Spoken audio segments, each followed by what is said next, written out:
दुख को। सुख को अपनाना चाहता है, दुख को छोड़ना चाहता है। इसलिए महापुरुषों ने क्या नियम रख दिया, छोड़ना तो दोनों को ही है, लेकिन उन्होंने कहा नहीं, पहले आप सुख को छोड़ो, दुख तो आवे ना। हाँ, सुख को छोड़ो, दुख को गले लगाओ। इस सभी महापुरुषों ने इसलिए दुख की महिमा गाई जिसके जीवन में। और आप ये सोच लो कि जिन जिन के जीवन में दुख आए उन्हीं का जीवन सुधरा। गुरुजी कहते थे कि इस दुनिया में सबसे बड़ा अगर कोई गुरु है और सबसे बड़ा अगर कोई मास्टर है, सिखाने वाला है, और सबसे बड़ा अगर कोई परमात्मा है तो वो दुख है। जिसके जीवन में दुख आ गया उसका सुधार हो जाएगा। आज तक जिस जिनका सुधार हुआ दुख ने सुधार किया है। कोई सुधार थोड़ी पाया किसी। मास्टर किसको सुधार पाया है? पढ़ा तो दिया, लेकिन सुधार जब सिर पर पड़ती है ना तब होता है। आदमियों को काम कहते रहो, ये काम मत करो मत करो, नहीं मानता। जब उसके सिर पे आ जाती है तब फिर मान लेता है। हाँ, कि ना करते तो ठीक था। है वही काम रोज कहे, इन चीज़ों का परहेज कर लो, ना खाओ, शरीर खराब हो जाएगा। जब शरीर खराब हो जाता है फिर वही बात डॉक्टर बोलता है कि आप ये चीज़ें छोड़ दो, परहेज करो, फिर बंदा परहेज करता है। डॉक्टर की मान लेता है, माँ कहती तो नहीं माना, पिता का तो नहीं माना, संतों ने समझाया तो नहीं माना, किसी परिवार के लोगों ने कहा तो नहीं माना। वही बात जब बीमारी के बाद में जब अटक जाती है तब डॉक्टर कहते हैं हाँ जी मान ले, मिर्च नहीं खानी तो नहीं खानी, ज़्यादा मिर्चें नहीं खानी, लाल मिर्च नहीं खानी तो नहीं खानी, तली हुई चीज़ें खानी नहीं खानी। अब बच्चों को बोल दो कि बाजार की चीज़ मत खाओ, बरगद मत खाओ, ये मत खाओ, कुरकुरे मत खाओ ना, क्यों? कुछ नहीं होता।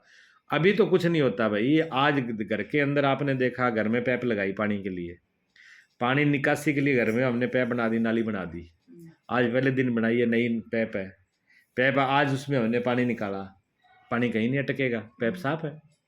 आज हमसे कोई कहे जी इसको संभाल के रखना है, इसको क्या संभालना है, साफ है, बिल्कुल नहीं पैप है।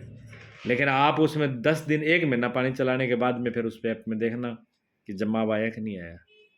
1 महीना पैप चलने के बाद में उसमें मिट्टी जम जाएगी और 6 महीने बाद में वो पैप बंद हो जाएगी अगर साफ नहीं की तो। अगर साफ नहीं की तो वो पैप बंद हो जाएगी। ठीक है ना?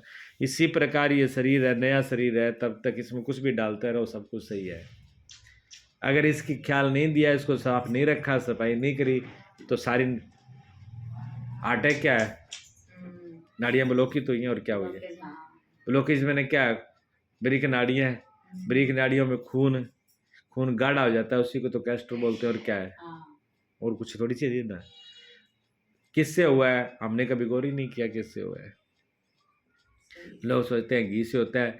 अगर घी से होता, आपको बता रहा हूँ मैं, क्योंकि मैं बहुत वैद्यों से बात कर चुका हूँ इस विषय में, किसी वैद्य ने मुझे ये नहीं कहा कि बढ़िया देसी गऊ का घी न खाओ, ये से कैल्शियम बढ़ता है, जाम नाड़ियाँ जाम होती है करना। अगर घी से ही होता तो हमारे जो बुजुर्ग थे 1 दिन में 1 किलो घी खाते थे। अभी बैठे हैं चक्का में, मैं अभी गया था मैं, अभी आदमी बैठे हैं दूसरी तरफ बैठो। हाँ, यशोदा के पिताजी खुद कह रहे मेरे को, क्या गुरुजी, मेरी माँ डेली मुझे 1 किलो घी का चूरमा देती थी, मैं खेत में काम करके आता था, और 1 क्विंटल की बोरी में ऐसे उठा के ऐसे रख देता था 5 के। देखिए, और किसी के थप्पड़। हाँ, जब किसी का कुछ नहीं हुआ था, 100 साल जीते थे बुजुर्ग लोग, किलो किलो घी पी जाते थे, दिल्ली का पी जाते थे, उनकी तो एक दिन नाड़ी बंद नहीं हुई। यहाँ घी कोई देखता ही नहीं आंखों से, थोड़ा बहुत किसी डाल दो ना, ना घी मत डाल देना। घी है कहाँ? घी खाते तो ये हालत कहाँ होती है। जो हम लोगों का खाना पीना जहर का हो गया। और सबसे ज्यादा, जब पहले क्या एक चीज नहीं थी, खांड जिसको बोलते हैं चीनी। चीनी नहीं थी, विषाद की जड़ मुख्य तो चीनी है, जो मीठा है, जो कोलेस्ट्रॉल बढ़ाता है, बीमारियां बढ़ाता है, जहर बहुत बुरा ही है। दूसरा मैदा, तीसरा वाइट नमक, सफ़ेद नमक, ये चीज़ें पहले नहीं थी। मोटा सादा नमक आता था, वही लोग पीस के खाते थे, घर में पीस के खाते थे। हाँ, कणक होती थी, यूरिया और डीएपी नहीं होती थी। यूरिया डीएपी नहीं होती थी, जो पशुओं की खाद होती थी, गोबर की खाद, वो ही खाद डालते थे और उसी से ही फसल पैदा होती थी, वही अनाज खाते थे। बीमारी कहीं थी नहीं है। बीमारी यूरिया DAP से आई, दवाइयाँ नहीं थी, चीनी नहीं थी, बीमारियां हमने पैदा करी। घी को दोष दे रहे हैं, घी है कहाँ बढ़िया घी। मुझे जितने भी वैद्य मिले उन्होंने कहा देसी गऊ का घी जरूर खाओ अगर आपको स्वस्थ रहना है तो, लेकिन वो नहीं खा पाएगा आदमी, और चीज़ आएगा। और रहा क्या गया, आप गऊ भी है तो उसको भी क्या क्या खिला रहे हैं, ठीक है ना। सब चीज में दवाई चल रही है। सब्जियों का क्या भरोसा है, फलों का क्या भरोसा है, सब में केमिकल। आदमी का मतलब सब मरने के काम किए जा रहे हैं। तो ये क्या होता है, थोड़े थोड़े करके चीज़ें पैदा होती है हमारे अंदर, थोड़ी थोड़ी करके बीमारियां पैदा होती है, थोड़े थोड़े करके ये दुख रोग पैदा होते हैं, ठीक है ना। तो आदमी जब दुख में आ जाता है तब तो मानता है, सुख में नहीं मानता है।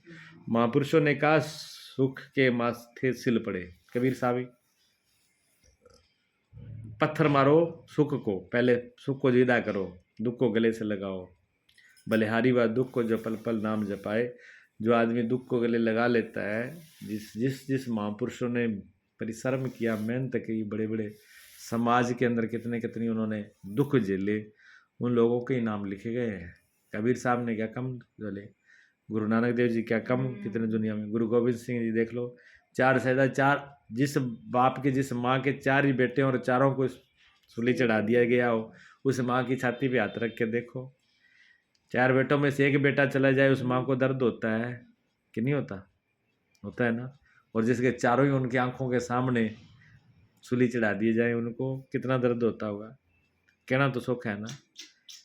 हर जगह बलिदान बलिदान बलिदान, उनके नाम स्वर्णाक्षरों में से नहीं लिखे गए, कितना कितना दुख है। भगत सिंह को आज आज़ादी, भारत में बैठे हो आज़ादी से, भगत सिंह की माँ से पूछो, है भगत सिंह तो चले गए खुशी से हाँ, ऐसे ही साधु दूसरों क्या, संतों के लिए संत सबको अच्छे लगते हैं, संत अच्छे लगते हैं ना। और आपका बेटा कह दे माता मरना तो अपने ही बेटा कहते कि मैं साधु बनूं, फिर ना ना, अपना बच्चा तो पढ़ लिख करके कलेक्टर बन जाए, जज बन जाए, अफसर बन जाए, कोई बन जाए, व्यापारी बन जाए, लेकिन महात्मा नहीं बने, साधु नहीं बने। जो चीज के लिए चोला मिला है, जिस चीज के लिए मनुष्य का स्वरूप मिला है, उस परम शांति, परम आनंद और परम सत्य है, उसी का नाम दूसरा परमात्मा है, उसी को ईश्वर कहते हैं। वो सत्य है, हमेशा रहता है, हमेशा रहेगा, हमेशा है और अभी है, उसी का नाम सत्य है, उसी का नाम ईश्वर है। जो हमेशा नहीं रहता वो ईश्वर नहीं है, वो माया है, ठीक है। हम सारे काम माया के करते हैं, उसको नहीं चाहते जिसके लिए मिला है। आपका प्रश्न ये था कि आदमी के अंदर ही परमात्मा है तो फिर वो बुरे कर्म क्यों करता है। यही तो उसकी स्वतंत्रता है कि वो जो चाहे वो कर सकता है, लेकिन भोगने में उसकी स्वतंत्रता नहीं है। भोगना तो जो पड़ेगा उसको। अगर भगवान ने एक लकीर खींच दी होती कि आपको अच्छा इच्छा करना है, तो फिर बुरा और अच्छे में भेद कैसे होता, फिर आदमी का चुनाव कैसा होता, फिर आदमी की स्वतंत्रता कैसे होती। आदमी को चौराहे पे खड़ा कर दिया गया है, ठीक है ना।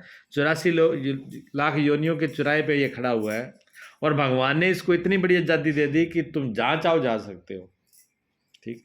आपको घर से भेजते कि बाजार में जाना है, लेकिन आपको बोल दिया कि एक ही गली में जाओगे सीधी और उसी से वापस आओगे, जाओ बाजार में घूम के आ जाओ, आपको कैसे लगेगा भाई। अगर आपको ये बोल दिया जाए कि बाजार में घूमने के लिए जाओ, आपको छूट है, लेकिन एक ही गली में जाओगे, दूसरी में नहीं जाओगे, तो आप क्या कहोगे कि तो नहीं जान दो। आप यही तो कहोगे ना, इसे तो मना ही कर दो, भी जाना ही नहीं है, भी बाजार में जाने की छूट है, एक गली में जाके एक गली में सामान मिले ना मिले, कोई देखने की चीज़ हो ना हो, फायदा क्या जानेगा। बाजार ये जाने की छूट है तो आपको पूरी छूट है। अब आंख कान नाक खोल के आपको जाना है, स्वतंत्रता आपकी है, अभी क्या करना है, ठग के आना है, ठगा के आना है, कि कहीं ठुड्डे खा किसी में फंस के मर गिर के आ जाना, मर के आ जाना, क्या करना है, ये तो आपके हाथ में ना। इसकी स्वतंत्रता भी आप भगवान ने दे दी। परमात्मा ने क्या दिया, आंखें दी देखने के लिए, नाक दिया सूंघने के लिए, कान दिए सुनने के लिए, चमड़ी दी स्पर्श करने के लिए, हाथ पैर दिए अपनी रक्षा के लिए, चलने के लिए, हाथों की रक्षा, ठीक है।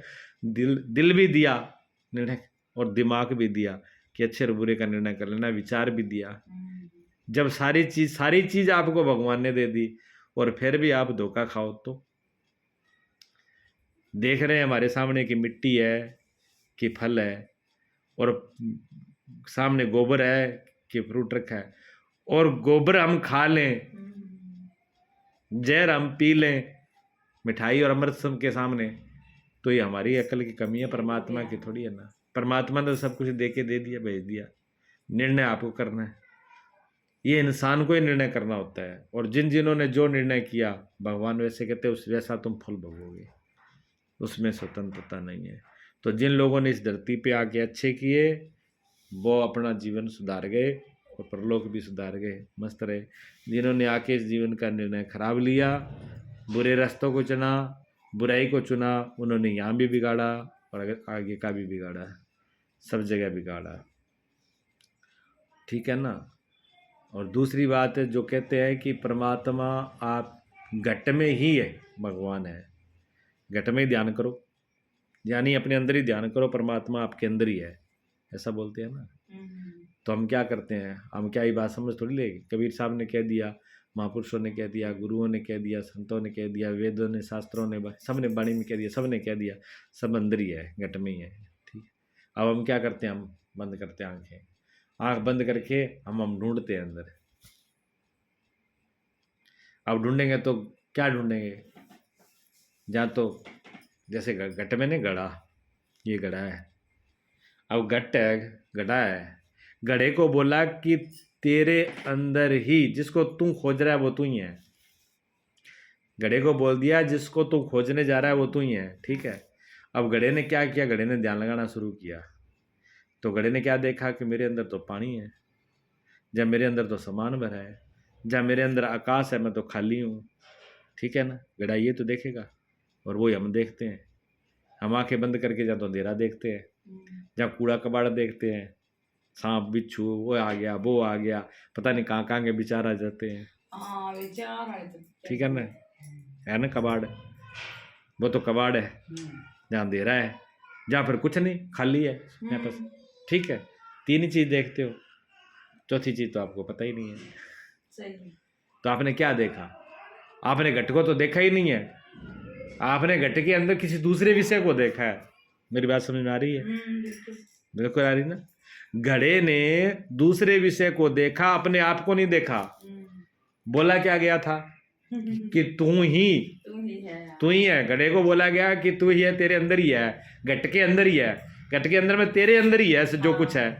तो घट किससे बनता है बताओ, घड़ा किससे बनता है? मिट्टी से। घड़ा मिट्टी से बना, और घड़े ने ध्यान करना शुरू कर दिया दूसरी चीज का।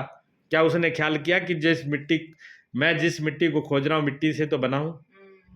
उसने एक मिट्टी को छोड़ दिया, मैं किससे बना हूं? मिट्टी से मैं बना हूं। मैं अगर बना नहीं था तब भी मैं मिट्टी था, जब घड़ा नहीं बना था तब भी मिट्टी था। अगर मैं टूट जाऊंगा तब भी मिट्टी रहूंगा। मैं पहले भी मिट्टी हूं, अब भी मिट्टी हूं, बाद में मिट्टी हूं। मैंने तीनों अवस्था में मैं मिट्टी हूं। क्या घड़े ने यह ध्यान किया? नहीं किया। अगर घड़ा ये ध्यान कर लेता, घड़े की ये समझ में आ जाती कि मैं हर हाल में, तीनों अवस्था में मैं मिट्टी ही हूँ, तो वो समझ जाता दूसरे ध्यान करने की जरूरत ही नहीं है, मैं मिट्टी तो हुई, अभी भी मिट्टी हूँ। जब कुम्हार के हाथ में मैं नहीं आया था तब भी मिट्टी था, कुम्हार ने मुझे घड़ के आकार दे दिया तब भी मैं मिट्टी हूँ। मोड़े तोड़ ताड़ के कोई ठीकरे बना दे तो ही मिट्टी हूँ, और कूट काट के चूरा कर दे तो ही मिट्टी हूँ। बिल्कुल मिट्टी है तो मिट्टी हूँ। मेरा होना तो कभी मिट्टी नहीं सकता है, मिट्टी का होना कभी मिट सकता है? घड़े का होना मिट सकता है, लेकिन मिट्टी का होना, मिट्टी का कभी विनाश होता है? नहीं होता ना। हाँ, यही बोला गया इंसान को कि तुम ही परमात्मा हो। अब वो ध्यान करता है किसका? इस घड़े के अंदर ध्यान करता है। कभी प्रकाश का ध्यान करेगा, कभी अंधेरे का ध्यान करेगा, कभी शब्द का ध्यान करेगा, कभी किसी का ध्यान करेगा। लेकिन इसको बोला गया कि तुम आत्मा हो, तुम चेतन रूप हो ना, तुम ज्ञान रूप हो।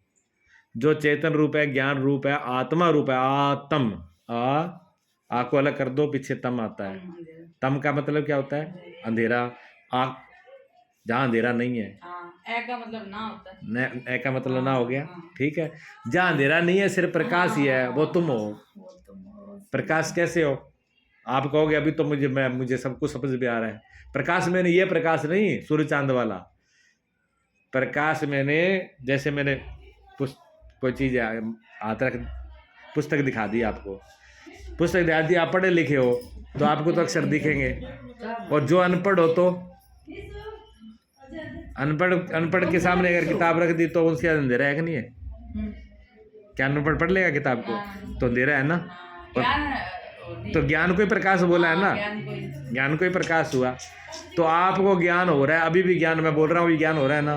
रात को सोओगे सपने का ज्ञान होगा, गहरी नींद आ जाएगी, बिल्कुल बेहोश ही पड़े रहोगे। अगर आपको उसका ज्ञान नहीं होता तो सुबह बताता कौन भी मैं गहरी नींद सोया? इसका मतलब आप तो जग रहे थे, गहरी नींद में आप जग रहे थे ना, तभी तो बताते उठ करके। तो वो प्रकाश हर वक्त है कि नहीं? उस प्रकाश को छोड़कर किसी का भी ध्यान करना, फिर भूल गए, फिर गड़बड़ हो गई। यानी आपने अपना ध्यान नहीं किया, घट में ध्यान नहीं हुआ। अभी घट में देखा ही नहीं, घट में जाना ही नहीं। घट तो इसीलिए कहा घट में ही विराजे, घट में ही सब कुछ है, तुम्हारे अंदर ही सब कुछ है। मतलब क्या ध्यान रखा करो, आप बात क्या है ना, या पेट मतलब शरीर में कहीं भी ध्यान करो, मतलब अगर अपने को छोड़ के कहीं भी करोगे, माटी ने छोड़ के घड़ों की कोई ध्यान कर लिया मिट्टी को छोड़ के घड़ा किसी का ध्यान कर ले, वो उलझ गया। एक गुरु जी बताओ, मतलब मेडिटेशन करा या ध्यान करा जो भी है, मतलब 4 बजे पहला ही करा या कभी कर सकता? 4 बजे से पहले करा ऐसा कोई जरूरी नहीं। मेडिटेशन 4 बजे के बाद भी कर सकते हैं, पहले भी कर सकते हैं। आपकी कुछ तो शरीर की अंदर मतलब सुस्ती नहीं होना चाहिए, नींद पूरी होनी चाहिए सबसे पहले। अगर आप आधी अधूरी नींद उठ के आधी रात को कर रहे हो तो भी सेट नहीं बैठेगा, आलस आएगा। शरीर के अंदर सुस्ती होनी चाहिए। अच्छा, समय का फर्क तो पड़ता है, क्योंकि जो समय रात को 3 बजे से लेकर के 5 बजे का जो समय है वो बहुत शांत होता है। 4 बजे उठ जाओ, वो समय शांत होता है। मतलब 4 बजे के बाद में 5 बजे बाद में जैसे वातावरण के अंदर शोरगुल शुरू हो जाता है, तरंगें शुरू हो जाती है, जिसको ध्वनि प्रदूषण कहते हैं, वो विशेष हो जाता है। शाम को जाता होता है और दोपहर को भी उत्तेजना ज़्यादा होती है, तो ध्यान करने में दिक्कत होती है। जिनका ध्यान लग चुका, जिनका ध्यान हो चुका, वो कभी भी कर सकता है। वो दोपहर भी कर सकता है, वो शाम को भी कर सकता है, वो रात को भी कर सकता है, वो सोते में भी कर सकता है, वो चलते में भी कर सकता है। वो उसकी अवस्था अलग होती है। जिसको शुरू में सीखना होता है उसको कुछ समय चीज़ों का ध्यान रखना पड़ता है। कोई भी चीज़ सीखो आप, गाड़ी अगर आप चलाना सीख रहे हो शुरू में, तो आपको विशेष ध्यान पड़ेगा, ज़्यादा स्पीड मत करो, आराम से हो, खुली जगह भी होना चाहिए, ट्रैफिक भी नहीं होना चाहिए, आपको साथ में बैठने वाला भी होना चाहिए, जो आपको बताने वाला भी होना चाहिए। बहुत सी बातों का नियम रहेगा। लेकिन जब गाड़ी आप चलाना ही सीख गए, फिर कोई नियम लागू है आप पर कि दूसरा आदमी भी साथ चाहिए, आपको ट्रैफिक भी ना चाहिए, गली भी खुली चाहिए, जब भीड़ ना हो उस इलाके में जाना, ये सारी बातें ख़त्म है। फिर तो आप कहीं भी चला लोगे, फिर भीड़ में भी चला लो गाड़ी। और जब सीखी नहीं है, जब सीखे नहीं तो फिर दिक्कत है ना। इसलिए जब ध्यान शुरू में करना होता है तो थोड़ा एकांत चुनना चाहिए, थोड़ा अभ्यास रखना चाहिए, धैर्य भी रखना चाहिए, सारी चीज़ों को रखना चाहिए सब। इसलिए गुरु की आवश्यकता होती है। कोई दिक्कत हो तो साथ में गुरु भी होना चाहिए। ये चीज़ें, सारी चीज़ें जरूर है। जब आप तैयार हो जाओ तो फिर किसी चीज़ की जरूरत नहीं है, फिर कोई बंधन नहीं है। कितना टाइम लगा कम से कम? कम से कम 1 घंटा। हाँ, 1 घंटे में रूटीन बन पाती है, सर्कल बनता है। मैं तो ना मतलब कई बार क्या होगा, मतलब बैठ गया तो बस वो दिमाग का ना वही बात भी विचार आओ या सुबह बैठो जैसे शाम सबको आएंगे, सबको ही आते हैं। तो फिर मैं भी एक मतलब तरीको देखो, मैं भी अब अगर मतलब ईयरफोन लगा के आप एक ट्यून लगा ली मेडिटेशन की या अपने गुरु को जो मंत्र दे रहे बा या जो भी है, तो मन लगे बाहर जाने ध्यान भटकाने में बहुत अहम रोल निभाया था के लगे भटकाने में के लगाने में, मतलब इसलिए वो सारा ले लिया ना। हाँ। वही तो मैंने बोला कि शुरू में आप कोई भी सारा लगे, छोटा बच्चा है, छोटे बच्चे को चलने के सिखाना है, तो हम उसको रेड़ा पकड़ा देते हैं, उंगली पकड़ा देते हैं, दीवार का सहारा देते हैं, चार कुछ भी देते हैं, उसको सहारा दे देते हैं। तो शुरू चलाने के लिए कुछ भी कर ले सकते हैं। हाँ, आई मैंने अपने थोड़ा बदल बहुत दी किसी थोड़ा बहुत ने। सहारा कोई भी ले सकते, कोई भी ले सकते हैं। मंत्र भी सहारा है, हाँ, जिसको शब्द कहते हैं, मंत्र कहते हैं, वो भी सहारा ही है। सारा ही है, सही ठीक है ना, ध्वनि भी सहारा ही है। हाँ, ये सारी चीजें सहारा है। तो संगीत को तो बहुत बड़ा माना गया ना। भगवान कृष्ण ने संगीत में कहा, मैं वेदों में, 4 वेदों में मैं सामवेद हूँ। तो सामवेद में संगीत तो है ही। संगीत मेडिटेशन को, ध्यान को बहुत करीब ले जाता है। ले जाता है, ये सही ठीक है। बात है। जिसको संगीत प्रिय होता है, हाँ, उसके विचार जल्दी रुक जाएंगे, हो जाएगा। बस फिर उसको बाद में बंद कर दें, फिर अपने आप में ठहराव कर ले। ठीक है ना। हाँ, बात मैं क्लियर करने में पूछूंगी। हाँ जी। हालांकि मतलब थे को जी, आप अगर मेडिटेशन में अगर कई बार 3.5 जाग आ गया, जब बैठ गया, पर विचार भी अब का सुबह कम विचार, हाँ, वो शुरू में रहेंगे, बहुत अभ्यास के बाद में वो खत्म हो जाते हैं। हाँ, बहुत लंबे टाइम, बहुत लंबे टाइम के बाद। तो कभी कभी ऐसी अवस्था होती है, देखो, कभी कभी ऐसी अवस्था होती है कि आप के अंदर कोई विचार नहीं उठेगा, आप उठाना चाहो तब भी नहीं उठेगा, वो कभी कभी आएगा। जहाँ तो बहुत ज्यादा प्रसन्नता हो आपको, तब ऐसा हो जाएगा, तब ध्यान करो। जहाँ बहुत बड़ी आपको कोई दुख आ जाए, जब दुख आ जाएगा तो फिर आपको कोई नहीं सुहाएगा, ना विचार सुहाएगा, ना किसी की बात सुहाएगी, ना कोई वस्तु अच्छी लगेगी। बस उस टाइम ध्यान को चुनो। हाँ, ये 2 चीजें ऐसी है, उस टाइम में ध्यान करने से बहुत जल्दी ध्यान लग जाता है। और लग गया तो वो फिर, अगर सुख में लग गया तो सुख से भी पार हो जाएगा, और दुख लगा तो दुख से भी पार हो जाएगा। फिर वो अवस्था ऐसी है। और एक बार उसके चाबी हाथ में लग गई, फिर कोई भी अवस्था हो, फिर अपने आप को संभाल लेगा वो। हाँ, फिर बाहर की कोई चीज काम नहीं करती, बाहर की कोई भी चीज काम नहीं करती है। फिर मतलब ध्यान लाके बंदा तो भी व्यवहार में परिवर्तन आएगा, परिवर्तन आएगा। वो अपने मस्त रहने लगेगा। छोटी मोटी घर में, बाहर में, संसार में चीजें हो रही, उस पर कोई फर्क नहीं पड़ेगा। कुछ हो रहा है, बन रहा है, बिगड़ रहा है ना, वो अपनी मस्ती में है, देखने के लिए वो घूम रहा है, लेकिन दुनिया उसकी अलग है। कई बार यहाँ भी हो जाए, हाँ, बीबी वो तो मतलब बीते में लोग के संग फर्क ही कौन पड़े, कहता है उस लोग कहेंगे इसको फर्क ही नहीं पड़ता, तो उसको इस बात से भी फर्क नहीं पड़ता। फिर वो तो अपनी मस्ती में है ना, लोग क्या कहते हैं, बात ही खत्म हो गई। इस बात से वो ही है, मतलब कि हाँ, ये पूरी बात ही खत्म हो गई कि दूसरा क्या कहेगा, ये तो विषय खत्म हो गया। ये बात हाँ, ये होता है। सही है। बहुत जो 2 इम्पोर्टेंट बात है ना, हाँ, सारी ऐसा clear होता हो है। गई, हाँ।